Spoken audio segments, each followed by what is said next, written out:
আজ হচ্ছে বাসন্তী পুজোর সপ্তমী। সকাল সকালই কিন্তু মণ্ডপে পুজো শুরু হয়ে গেছে। আমিও তাই সকাল সকাল স্নান টান করে ঘরের পুজো টুজো দিয়ে রেডি হয়ে যাচ্ছি। একটু ঝটপট করেই রেডি হচ্ছি। প্রায় এখন 11টা মতো বাজে, 11:30 থেকে কিন্তু অঞ্জলি শুরু হয়ে যাবে।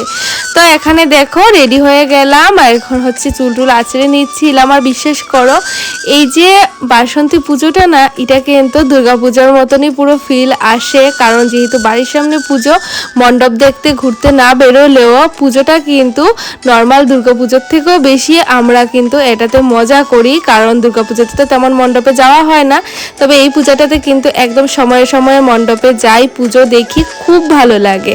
তো এখানে এসে দেখলাম কিন্তু অঞ্জলি দুবার হয়ে গেছে, 3 নম্বর বার কিন্তু আমি এখন নেব অঞ্জলিটাও নিয়ে নিয়েছি।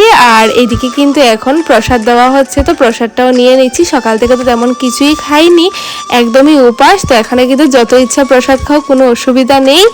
আর এই যে মাখা প্রসাদটা, এটা হচ্ছে আমার সব থেকে বেশি ফেভারিট। মানে যা খাবার আছে সব থেকে বেশি এই জিনিসটাই আমি ভালোবাসি প্রসাদের মধ্যে। তো এখানে তো প্রসাদ খেয়ে নিলাম, খেয়ে হচ্ছে মায়ের জন্য একটু প্রসাদ নিয়ে নিলাম। মা তো আজকে মণ্ডপে যায়নি, আর প্রচণ্ড গরম পড়ে গেছে।